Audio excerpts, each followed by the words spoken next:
Bien, bienvenidos. Vamos a iniciar una serie de videos donde vamos a desarrollar una aplicación.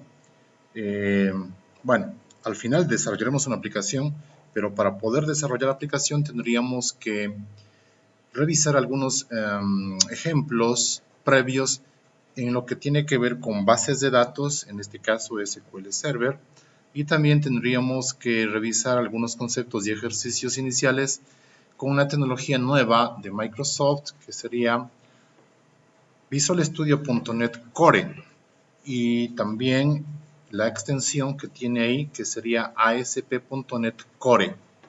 También vamos a trabajar con Entity Framework Core y vamos a trabajar también con ASP.NET Web API. Entonces son conceptos extremadamente nuevos y que vamos a aplicarlos en el transcurso de este curso. Bien, solamente como para poder tener en cuenta en claro lo que vamos a realizar, aquí vamos a notar que el objetivo principal es desarrollar, ¿no es cierto?, aplicaciones web, una tecnología de Microsoft. Y obviamente esta tecnología viene a ser .NET Core, que es la nueva. Y aquí también hay algo que es ASP.NET Core, ¿cierto? Habíamos dicho también que se va a utilizar Entity Framework, perdón, Entity Framework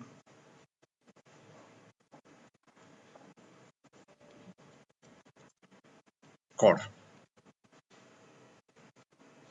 Y también vamos a hacer una publicación de servicios con aplicaciones web API que vienen pues derivadas de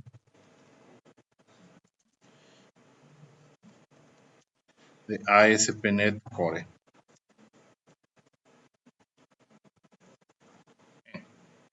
Esa es la idea de todo este curso, ¿no es cierto? Aplicar lo nuevo de Microsoft. Bien, esto significa entonces que nosotros lo que vamos a hacer en realidad es una aplicación que consuma datos y esos datos obviamente también van a estar almacenados en SQL Server. En este caso, cualquier versión desde la 2005 hacia adelante está bien, ¿no es cierto?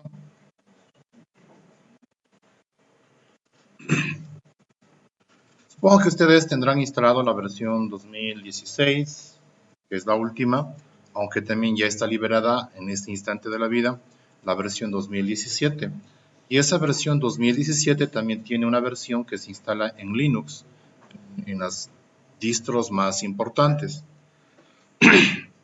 Sin embargo, hay que notar también que toda esta tecnología que estamos hablando, sobre todo si hablamos de SQL Server 2017, ¿cierto? Todo, todo esto que está aquí es multiplataforma. ¿Sí? Este es multiplataforma. Es decir, que podemos ejecutar tanto en Windows, podemos correr también en Mac OS y también podemos correr en la mayoría, diría casi todas las distribuciones de Linux. Entonces, inclusive, dependiendo del tipo de aplicación que hagamos, si la realizamos en Windows, por ejemplo, que es el ambiente de desarrollo más amigable que hay, y esa aplicación solamente la copiamos y le pegamos a otra plataforma de sistema operativo, solamente es ejecutar, ni siquiera necesitas recompilar, ¿sí? Entonces, eso es lo maravilloso de esto. Así que yo diría que también ustedes vayan instalando por ahí una virtual máquina, ¿no es cierto?, de un sistema operativo Linux, ¿no es cierto?, que para este caso yo recomiendo SUSE Linux. Entonces, me parece que la última es la versión 17, no sé cuál está ahí. Bueno, a ver, estoy especulando si digo la última versión, pero bueno. En todo caso, en el recorrido de este curso, cuando sea necesario, yo les pasaré una máquina virtual donde ya está instalado el ambiente y ustedes puedan ejecutar también todo sin ningún inconveniente. Claro que también vamos a indicar cuáles son los pasos para poder instalar bien todo este asunto. Entonces, sin más, vamos a proceder con la primera parte, que sería, la primera parte sería entonces la capa de datos. Como dijimos, esta capa de datos vamos a hacerla en SQL Server. Y lo que se refiere simplemente es tener objetos de bases de datos que vienen a ser tablas, ¿cierto? Aparte de tablas, ustedes tienen o podrían colocar también vistas, ¿no es cierto? Podrían colocar procedimientos almacenados o también colocar funciones definidas por el usuario.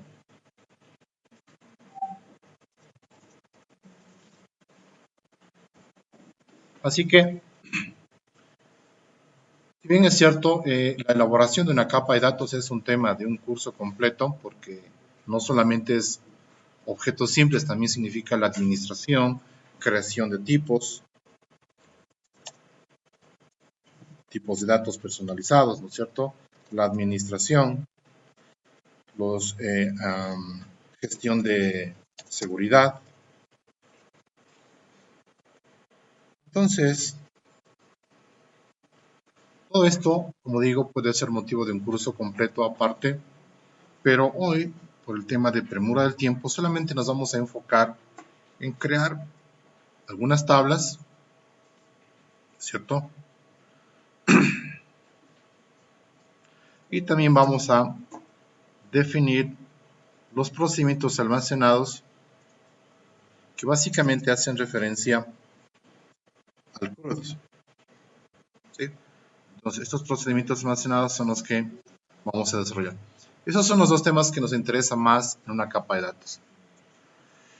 Y bueno, en cursos anteriores le habíamos dado más tiempo incluso a este tema, pero hoy vamos a hacerlo de una manera mucho más acelerada porque entiendo que ustedes deben tener herramientas para generar modelos de relación y esos modelos pues llevarlos a una base de datos y generar las tablas, ¿no es cierto? Las tablas, las relaciones que sean necesarias del caso. Entonces, yo asumo que ustedes tienen esa herramienta y para el caso vamos a utilizar entonces unas tablas muy sencillas que en este caso lo voy a hacer, digamos, manualmente.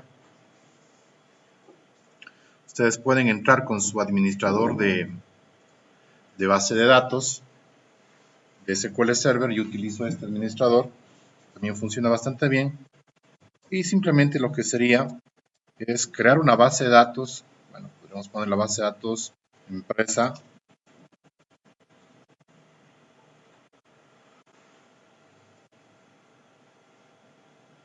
¿Sí? Y con eso pues yo ya tengo creada la base de datos. Ahora estoy conectado a la base de datos de empresa y ahí voy a crear una tabla. Obviamente la más típica de todas sería productos. Bueno, hagamos otra cosa. La tabla de departamentos.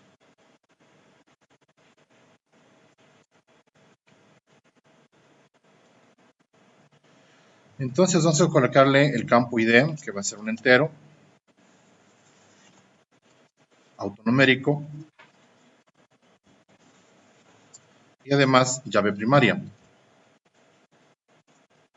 Vamos a colocar la descripción, que va a ser una cadena de 100 caracteres, y una ciudad, también una cadena de 100 caracteres.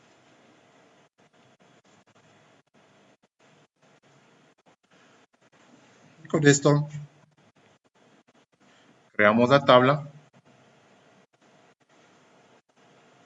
Y ahora voy a crear otra tabla, empleados.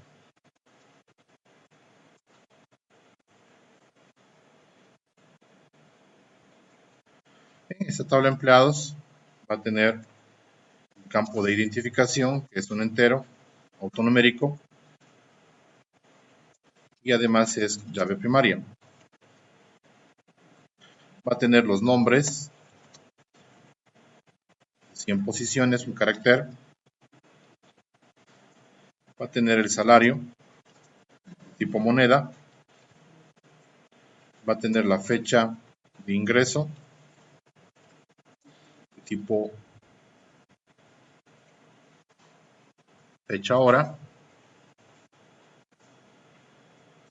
Va a tener la comisión, tipo moneda.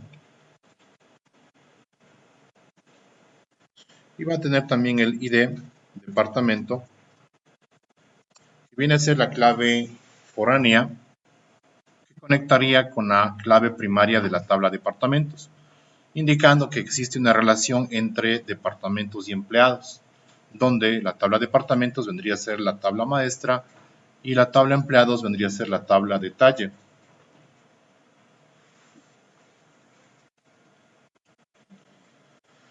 Constraint, FK, departamentos,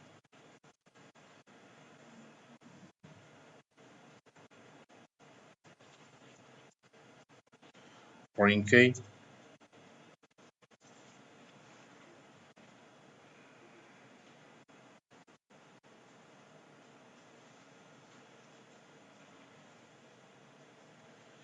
de departamento,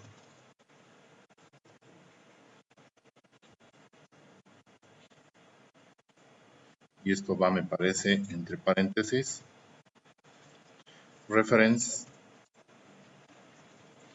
departamentos, ID.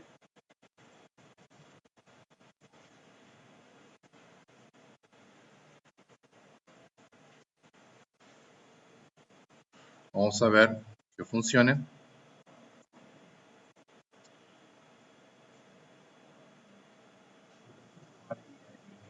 ¿Perdón?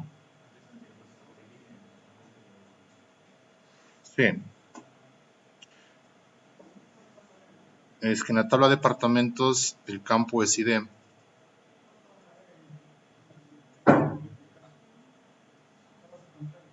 Bueno, aquí también no es muy importante.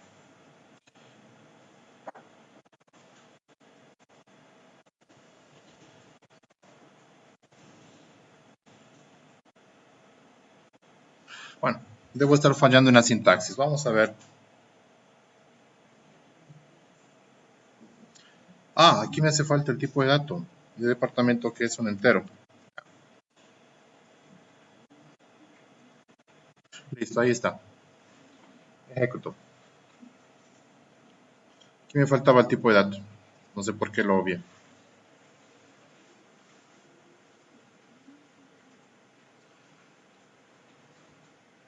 Entonces, esa es ya la creación de las tablas, que como digo, para este ejemplo solamente lo hice con 2 tablas y relacionado. Y bueno, no utilicé ninguna herramienta de modelado para poder generar físicamente la base de datos. Pero cuando ya se tratan de casos de la vida real, por decirlo así, pues las tablas no solamente son 2, serán muchas, 50, 100, dependiendo del tamaño del proyecto. Y ustedes pues ya sería importante que utilicen herramientas de modelado en este caso, ¿no es cierto? Bueno, así está entonces el asunto de la base de datos y con eso tendríamos creado. Lo siguiente es crearnos entonces los procedimientos almacenados del CRUD. ¿Sí? Entonces, estos procedimientos almacenados, bueno, aquí voy a poner un OK, y los procedimientos almacenados del CRUD significan que yo necesito hacer un procedimiento almacenado para crear datos, ¿no es cierto? Necesito uno para leer datos, uno para actualizar datos,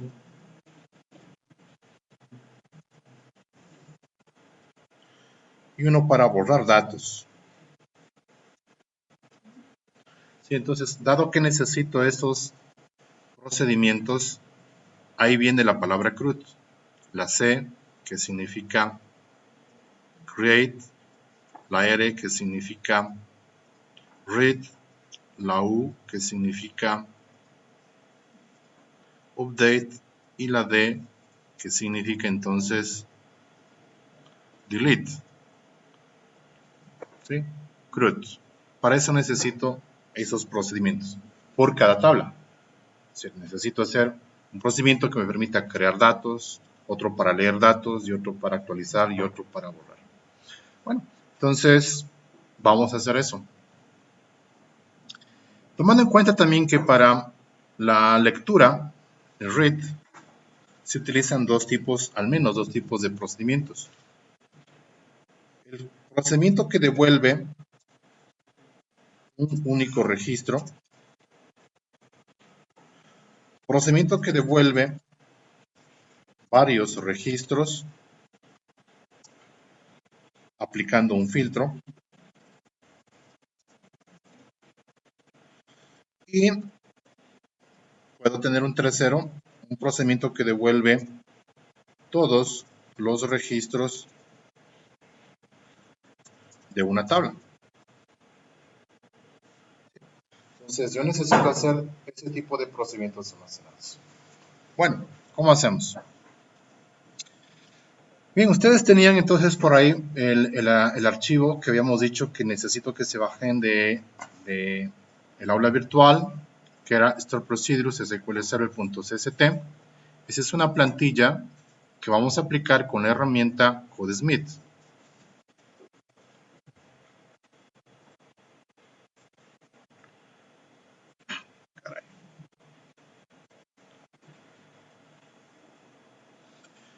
En este instante ustedes ya deben tener la herramienta instalada, ¿cierto? Que viene a ser esta. Ustedes podrían aperturar el archivo de plantilla que les había pasado, que para mi caso debe estar por acá.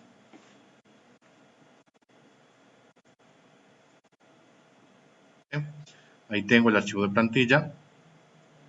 Lo que hace CodeSmith con estos archivos de plantilla es, en este caso, conectarse a la base de datos, recuperar la tabla que yo necesite aplicar los procedimientos y me genera de manera automática los procedimientos almacenados para la tabla que haya elegido. Bien. Entonces, vamos a decirle por acá que yo necesito ejecutar este template. Bien. Vamos a decirle entonces archivo y vamos a ejecutar, sino que no encuentro la opción de ejecución y por aquí debe estar en algún lado.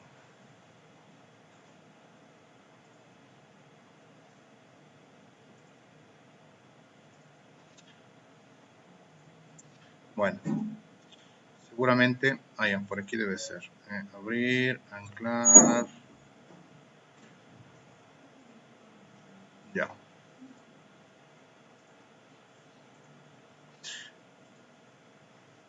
Ya, perfecto. Ustedes van a darle botón secundario a la carpeta que dice aquí templates, ¿cierto? Y aquí van a pegar ustedes entonces el archivo CST, que en mi caso ya lo tengo pegado, que viene a ser Store Procedures SQL Server. Ya lo tengo pegado. Entonces, una vez pegado ahí, simplemente es por acá ubicarnos en ese archivo del template y ahí sí entonces puedo decirle ejecutar. Y va a presentarnos una pantalla muy parecida a esta, pero vamos a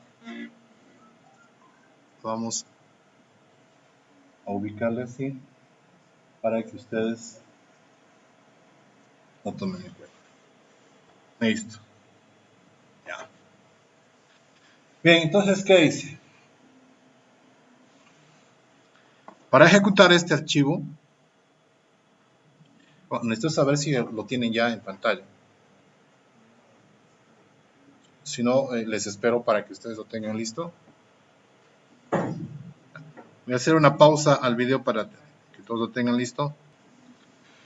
Bien, entonces, en la ejecución nos está pidiendo algunos datos. Vamos a ver de qué se trata.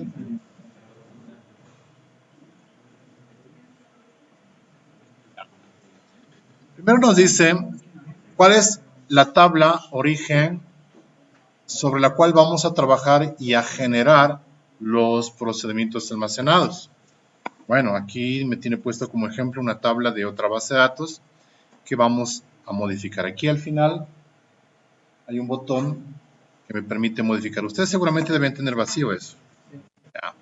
Entonces, acá un botoncito donde me permite elegir, si es que no tienen alguno, puede estar vacío esta lista de orígenes de datos, ¿cierto? Entonces yo podría decirle por acá, quiero, este botón, ¿cierto? Quiero agregar uno. Le digo, quiero agregar. ¿Qué nombre le vamos a dar? Vamos a darle BDD empresa. Así quisiera que se llame mi origen de datos. Luego dice, ¿cuál es el tipo de base de datos? El proveedor. Como estamos trabajando con SQL Server, acá abajo hay uno que dice SQL o proveedor de esquemas de SQL. SQL Schema Provider. Ya. Luego me dice cuál es la cadena de conexión para llegar a esa base de datos. Acá igual tenemos un botoncito que me permite generar la cadena de conexión. Pero si yo ya me sé la cadena, pues aquí la escribo, ¿cierto? Listo. Lo vamos a hacer por la vía fácil y vamos a decirle. En primer lugar, ¿cuál es el nombre del servidor? Servidores, solamente aquí le ponen un punto, nada más. O bien pueden ponerle 127.0.0.1. 127.0.0 es la loopback, que significa localhost, ¿no es cierto? Es otra manera. O también puede ponerle entre paréntesis local y cierra paréntesis. También se puede colocar eso. O también pueden ponerle el nombre del PC que ustedes le hayan puesto a su PC. En mi caso, PC Diego. Entonces, hay varias formas de hacer referencia al servidor. El más efectivo e infalible y más rápido de escribir es punto. Solamente un punto. Eso hace referencia al equipo local. Pero, cuando ustedes ya pasen ambientes de producción, este punto debería ser la IP donde está funcionando el servidor. Eso es todo. Luego hay que ponerle entonces el nombre del usuario, que viene a ser el usuario, en mi caso, el usuario SA. Todos deben tener el usuario SA. Y de seguro, cada uno de ustedes también debe tener un usuario con una clave SA, ¿cierto? Ustedes deben saberse esa clave. Cuando instalaron, debieron haberle pedido esa clave. Perfecto.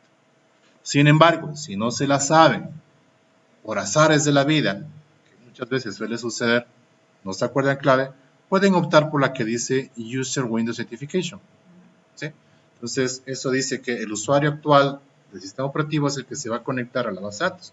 Entonces, no hay problema. Más fácil es User Windows Authentication. Luego dice, seleccione la base de datos con la cual vamos a trabajar. Recuerden que acabo de crear una base de datos llamada empresa. Aquí está la base de datos empresa. Y vamos a decirle OK. Y aquí está ya la cadena de conexión generada, funcionando, y a la cual le podemos decir que se aplique. OK. Ya tengo entonces, al menos en mi caso, tengo dos orígenes de datos, el de ustedes puede ser que sea el primero que tengan, y habría que elegir entonces ese origen de datos, ¿no es cierto? Y listo. OK. Elegimos esta y vamos a darle cerrar. Bien. Bien, entonces aquí nos dice cuáles son los que existen y con cuál vamos a trabajar.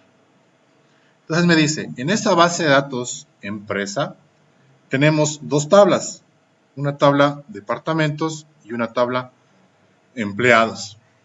Vamos por la primera, la tabla departamentos. Digo, selecciono y recién aparece aquí entonces mi tabla departamentos. ¿Bien? Generalmente eso es lo más difícil que hay que hacer, ¿sí?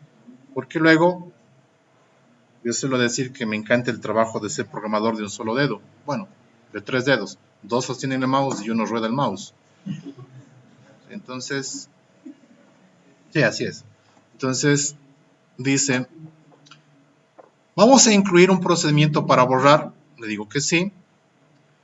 ¿Puedo hacer borrado de registros definiendo una clave foránea? Le digo, no necesito. Básicamente lo que se necesita solamente es un procedimiento para borrar, un procedimiento para insertar y actualizar ahí mismo. O bien podría decirle, no necesito eso. Y puedo decirle, quiero uno para insertar por separado y otro para actualizar por separado. Hay uno para seleccionar, que viene a ser el read, y hay otro que viene para seleccionar todo. Entonces, marquemos estos. Include delete, include insert, include select all, e include update. Esos 4 pueden ser necesarios. Y listo. Ahora sí, le digo generar. Ups. Un prefijo, dice que se necesita un prefijo. Vamos a poner el prefijo que nos pide. Prefijo, ¿dónde estás? Prefijo. Aquí está. Vamos a ponerle entonces sp-bajo. Donde dice procedure prefix o prefijo de procedimiento le ponen sp-bajo. ¿Qué más dice? Los procedimientos usados en el template property tail prefix. Es requerido, ya. Pero no tiene un prefijo las tablas. Vamos a ponerle. Sí, es automático. Esto no debería pedir.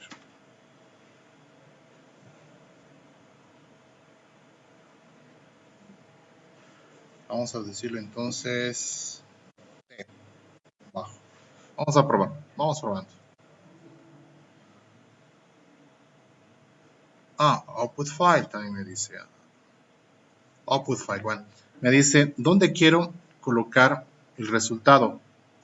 Entonces, quiero colocar el resultado, digamos, en el disco D, ahí en la raíz. Ahí va el resultado. Veamos que funcione. Y ahí está entonces ya los procedimientos almacenados, generados. El prefijo que nos decía sp-bajo, aquí le aplica, ¿no? A los procedimientos les llama sp-insert departamento. En este caso, para insertar un departamento dice necesita la descripción, la ciudad y el ID. Bueno, ahí está. Lo hace de manera transaccional. Inserta los datos y devuelve el identificador del dato que acaba de registro que acaba de insertar. Si tuviese errores, deshace la transacción y despliega el mensaje de error adecuado. Luego pasa al, a ver, aquí también está, sí, ahí está. Luego pasa al procedimiento de actualización, SP Update Departamento.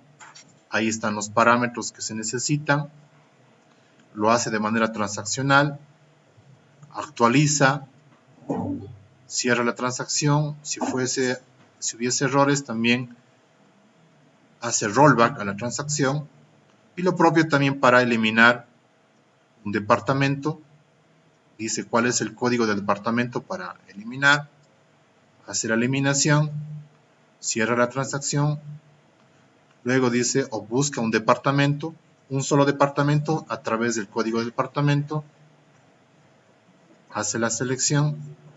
Luego dice devuelve todos los departamentos. Ahí está, devuelve todos los departamentos. Y listo. Entonces, aparentemente está bien generado el código SQL. Copio, que dice copiar al portapapeles. Y voy acá a mi sistema de base de datos. Le digo use empresa Go. Y ahí le pego todo ese código de programa. Recuerden, le he puesto use empresa Go y luego que ejecute todo esto que está aquí.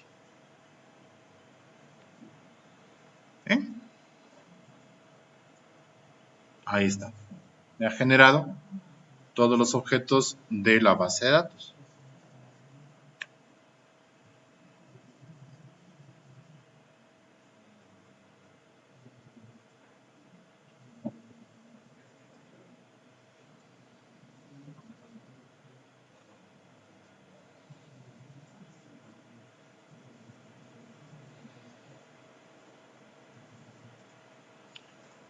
Si yo me vuelvo a conectar a la base de datos, voy a encontrar que tengo ya la base de datos empresa y ahí están mis tablas. Y donde dice Procedures, tengo también mis procedimientos. Ya vamos a mostrarles. Ahí están los procedimientos almacenados. Ustedes quizás estén acostumbrados a la otra forma de visualizar esto. Voy a utilizar el administrador de SQL Server.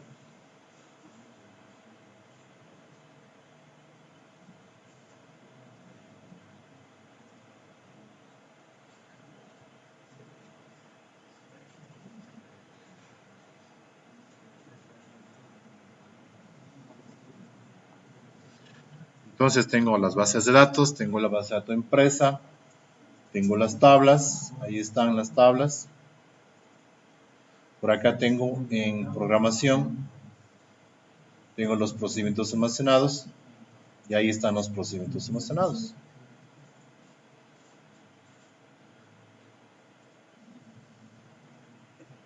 Y ahí está el código de programa que nosotros colocamos ahí. Chévere. ¿Qué es lo que hace falta? Probar. Probar que funcione. Nos iba haciendo todo chévere, pero vamos a probar que funcione. Vamos a, entonces a insertar. Vamos a insertar un departamento. Buscamos por aquí el procedimiento que dice insertar. Insert departamento. Y le digo quiero ejecutar. ¿Okay? ¿Cuál valor le doy a la descripción? Vamos a ponerle recursos humanos. ¿En qué ciudad? Obviamente esto está en Ibarra, ¿no es cierto? ¿Qué código de departamento? Bueno, aquí le puedo poner cualquier número, o vacío incluso, porque es un autonumérico el que le va a asignar, ¿cierto? Es más, lo que yo espero recibir es aquí en este parámetro, espero recibir el código del departamento que le asigne. Entonces le digo, ok.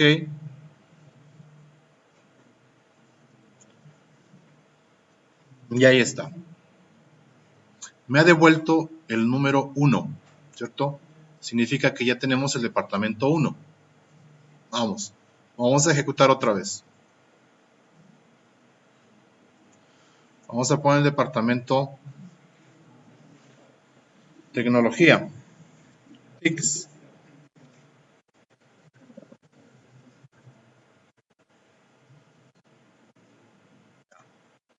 ¿Este está dónde? Estará en Quito. Ok. Me ha devuelto el departamento 2. Significa que tenemos ya 2 departamentos con el código 2. Y así puedo seguir agregando un tercer departamento. Descripción. Gerencia. ¿Dónde se hacen todos los negocios? Obviamente en Tulcán, ¿no es cierto?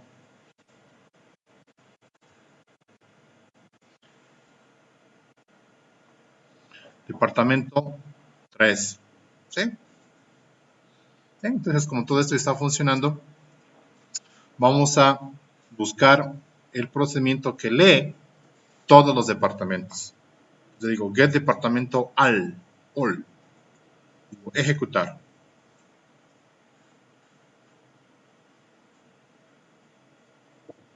Ok.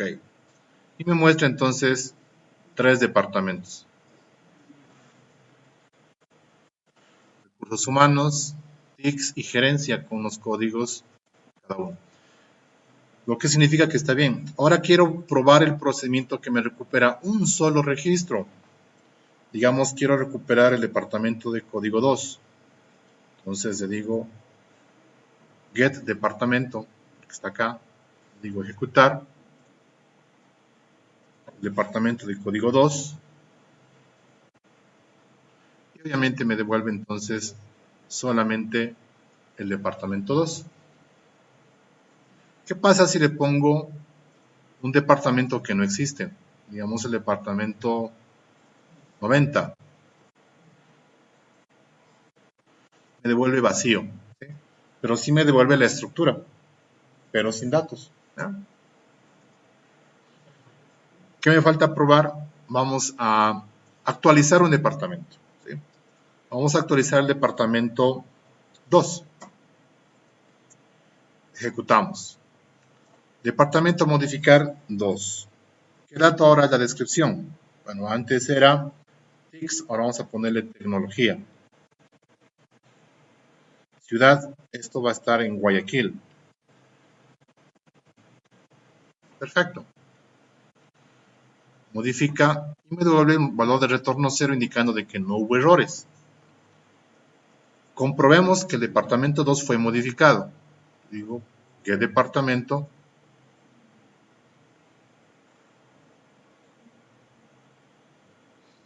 Departamento 2. ¿Sí? Tecnología Guayaquil, departamento 2. Significa que está bien. Ahora vamos a eliminar el departamento 2. Remove departamento. Execute this procedure. Departamento 2. Ok. Un valor de retorno 0. No hubo problema. Eliminó el registro. Veamos si está borrado. Leamos todos los departamentos. Ok. Y me devuelve el departamento 1 y 3, porque el 2 acaba de borrar. Que significa entonces que este está al dente, a pedir de boca. ¿Qué pasa si quiero borrar un departamento que no existe?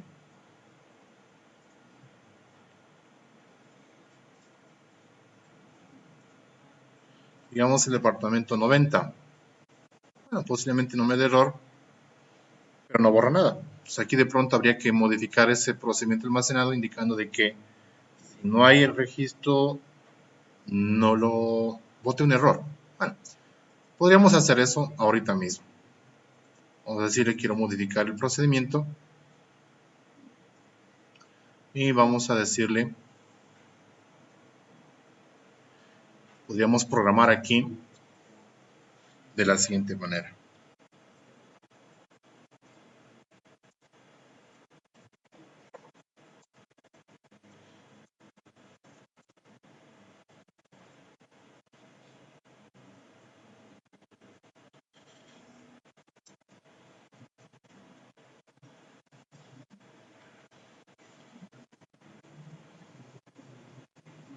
La pregunta dice, ¿no es cierto? Si no existe, entonces aquí podríamos decirle que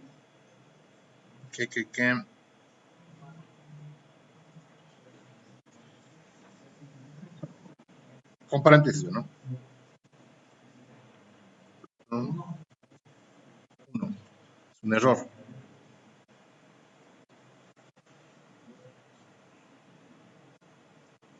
¿Ya? Entonces, he modificado.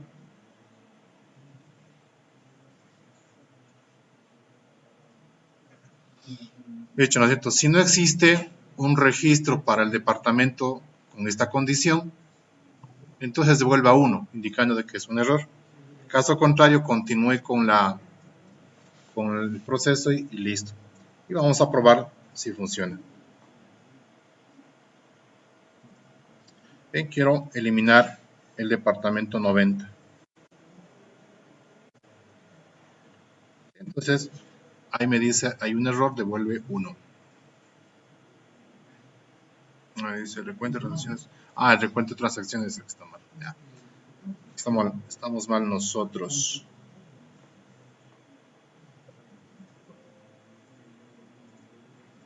Esta condición tiene que estar antes de la transacción. Eso. Así es lo correcto, ¿no? Tiene que estar antes de iniciar la transacción. Vamos a probar que funcione.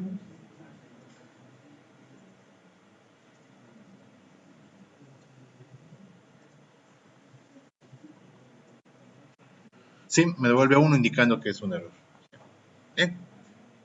Entonces, este ajuste podrían hacerlo, es opcional, pero si quieren pueden hacerlo, ¿no? Si no existiese el registro, entonces devuelve 1. De otro modo, continúa con la transacción. Ese ajuste, si quieren pueden hacerlo, si no, queda ahí. Bien, funcionó esto con la tabla de departamentos. Vamos a hacer lo propio con la tabla de empleados.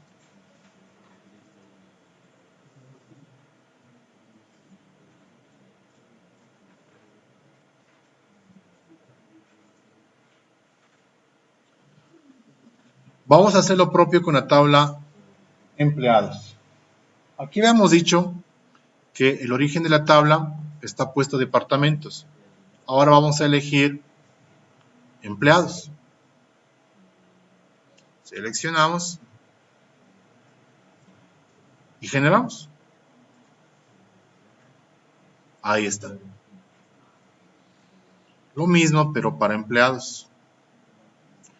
Copio al portapapeles. En este caso vamos a ejecutar. ¿Cierto? Vamos a ejecutar todo esto. Bien. Está ejecutado. Y ya debería aparecer acá los procedimientos almacenados. Ahí está. Entonces dice get empleado, get empleados all, insert empleado, remove empleado, update empleado. Vamos probando. Insertemos un empleado. Dice entonces nombres. Diego. Salario 1000. Fecha de ingreso 22 de octubre del 2000. Comisión $300. Y de departamento, este señor trabaja en el departamento 1. El ID del empleado no le voy a proporcionar porque es autonumérico. Y le digo OK. ¿Ya? Entonces, acaba de crear el empleado número 1. Vamos, inserto el departamento, el empleado número 2.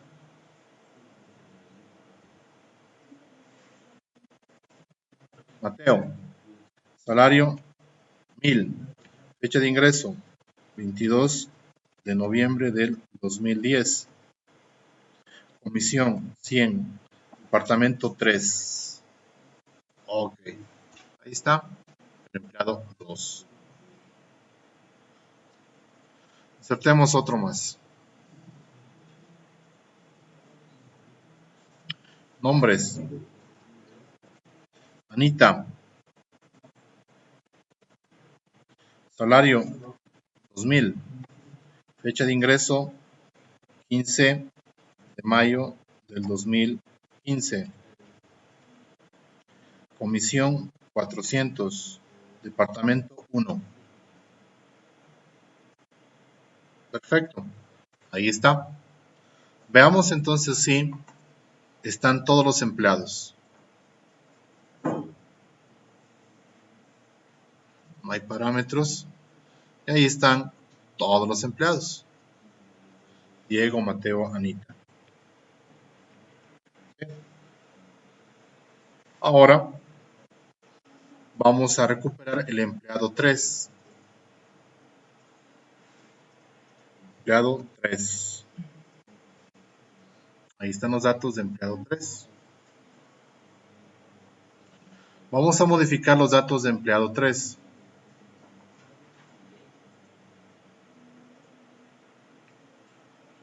Perdón. El empleado 3, nombre estaba Anita. Vamos a ponerle Betty. Salario 1500. Fecha de ingreso 15 de mayo 2010. Comisión, no hay comisión. Departamento 3. Ups. Esperaba el parámetro comisión. Dice, bueno, vamos a poner comisión.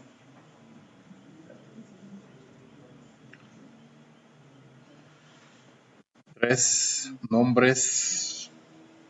Betty, salario 1500, fecha de ingreso 15 de mayo 2010, comisión 0, departamento 3. Bien, ahí está entonces modificado.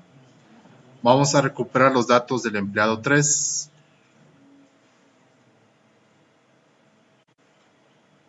Ahí está.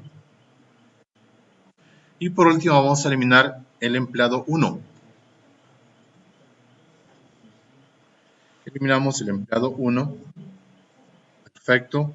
Y recuperamos todos los empleados para verificar.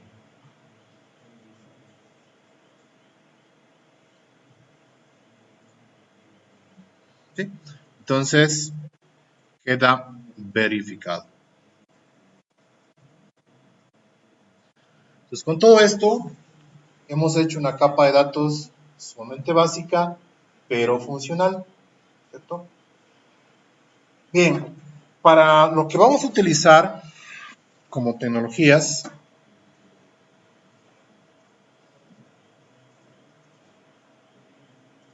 ¿sí? Si regresamos acá, podemos decir que hemos hecho el create date, ya está, el read, ya está, devuelve un registro, ya está, devuelve varios registros con un filtro, esto no lo hemos hecho por el tiempo, devuelve todos los registros, sí está, el update, sí está, el delete también está.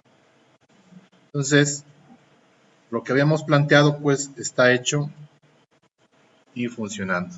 Así que nuestra parte 1 de capa de datos prácticamente está hecho. Y esto ustedes debieron haber hecho a lo largo del semestre anterior, ¿no es cierto? En bases de datos. Manualmente, obviamente manualmente. Cansados. Ahí sí, programador de 10 dedos. Acá solo 3 dedos más. Ya. Bien.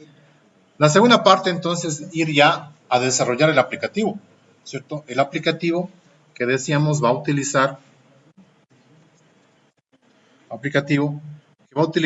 estas herramientas. Todo esto. ¿Sí? Entonces, primeramente dice, vamos a utilizar Microsoft.NET Core.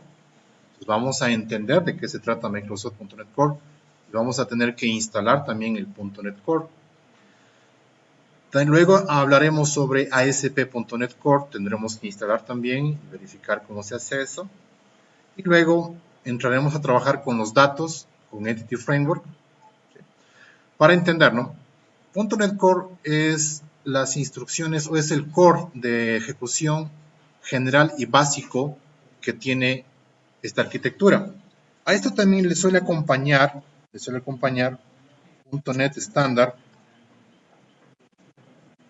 que lo que nos permite es fabricar librerías. ¿Sí? Entonces, librerías que se ejecutarían con .NET Core. Eso tendríamos que aprender. Esto solamente nos permite hacer aplicaciones de tipo consola en realidad. Pero ahí se aprende la sintaxis, se aprende lo básico de .NET Core. Una vez que ya hayamos desarrollado un poco de experiencia con .NET Core, pasamos al siguiente nivel y aprendemos a hacer ya no aplicaciones de tipo consola, sino aplicaciones web. Entonces ahí se utiliza la tecnología ASP.NET Core. ¿De acuerdo? Y en estas aplicaciones web, lo más común es que se utilicen conexiones a bases de datos. A bases de datos que ya hemos hecho, y esas conexiones a bases de datos se utiliza un ORM, un mapeador, que se llama Entity Framework Core. Vamos a trabajar con ese ORM, que es muy poderoso y bastante fácil de utilizar. Y una vez que ya hayamos hecho conexión o conectividad a la base de datos, ahí haremos los cambios del caso para poder utilizar los procedimientos almacenados que acabamos de crear. Así que de momento estos procedimientos almacenados que los hemos probado, los vamos a dejar durante un buen tiempito ahí guardaditos, funcionando hasta que sea necesario utilizarlos. Y eso será acá cuando revisemos Entity Framework. Y por último, cuando ya nos volvamos expertos en manejar Entity Framework, lo que nos conviene es empezar a crear servicios o microservicios también. Y esto se logra hacer con la interfaz de desarrollo de servicios ASP.NET Web API. Entonces, ahí es donde vamos a tener que llegar. Bien, entonces, empecemos por lo principal, que dice entender un poco de .NET Core. .NET Core, ¿cierto? Bien, para .NET Core, ustedes deben tener un manual que fue elaborado que nos dice cómo instalar .NET Core y organizar su primera aplicación en Windows con .NET Core. Entonces, todo eso explica este instructivo que tiene una gran cantidad de 2 hojas. Entonces, es fácil, ¿no es cierto? Primero dice, debes instalar .NET Core SDK. Entonces, ¿cómo puedes obtener el .NET Core SDK? Dice, para iniciar, creando aplicaciones.NET Core, usted necesita instalar o bajarse el .NET Core SDK para Windows, en este caso. Como saben, también tenemos para Linux y para Mac. Pero bueno, como supongo que todos estamos trabajando con Windows, porque yo les pregunté si alguien tenía Mac. ¿Alguien tiene Mac todavía? ¿Ya compró Mac alguien? No, bueno, entonces todo para Windows.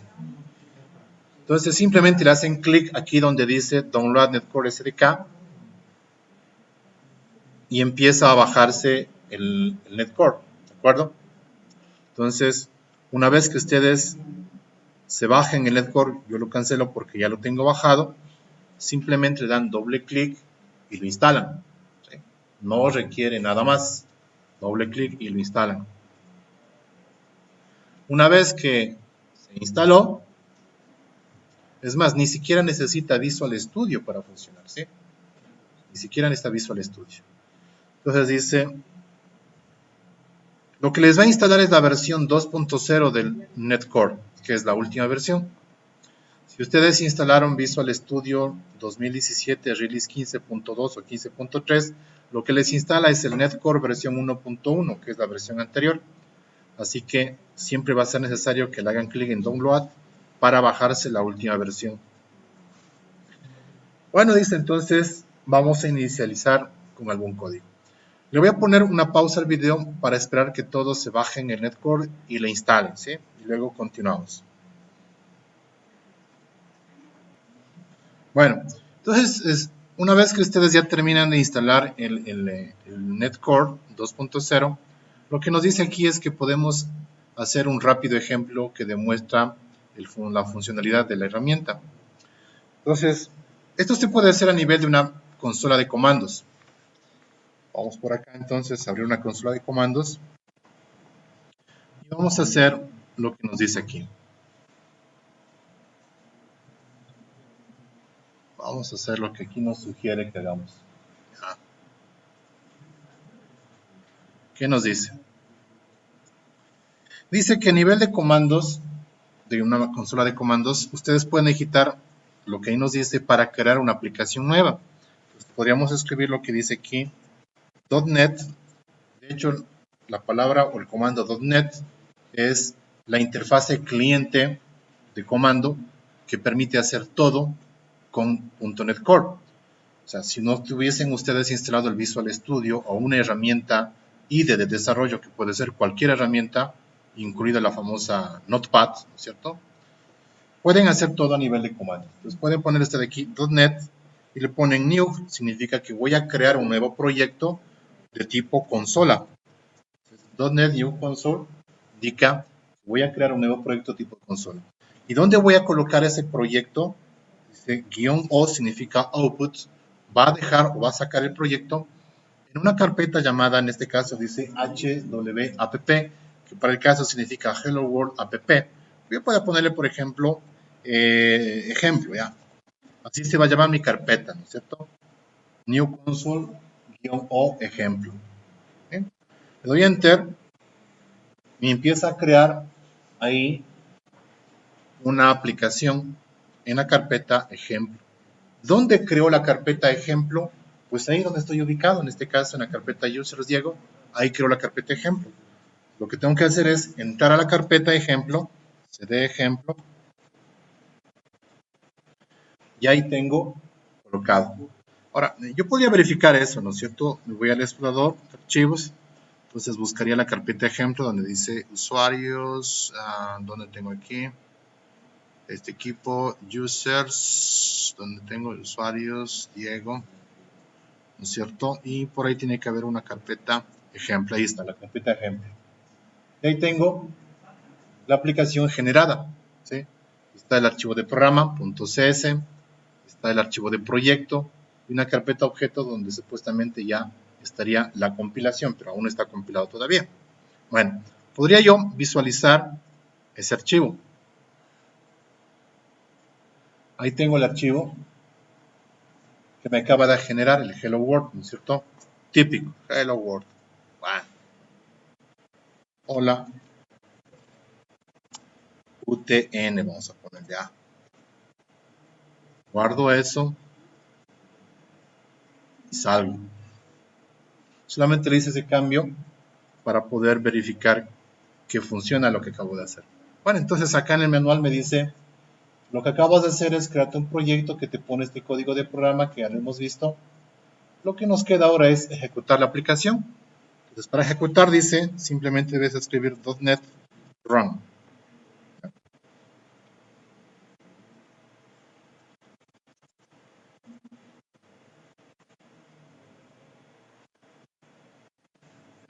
Entonces, ustedes pueden ver que aquí me dice, hola UTN.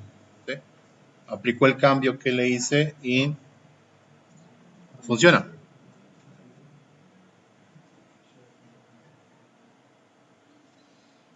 Y obviamente acá nos dice Success. Todo funcionó bien, ¿no es cierto? Usted acaba de hacer su primera aplicación en .NET Core, en modo consola.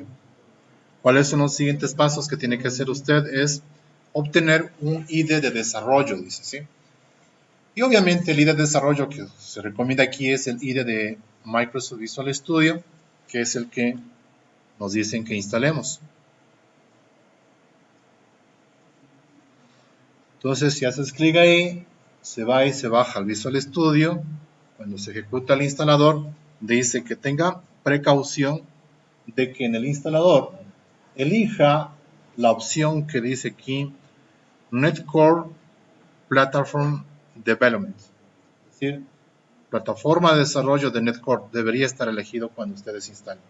Si ustedes ya tienen instalado Visual Studio, todavía no está puesto esta parte, entonces ingresan al instalador, recorren y eligen esta parte para poder trabajar de aquí en adelante con todo lo que vamos a necesitar. ¿De acuerdo? Y eso sería todo por hoy. La tarea de ustedes es instalar la herramienta.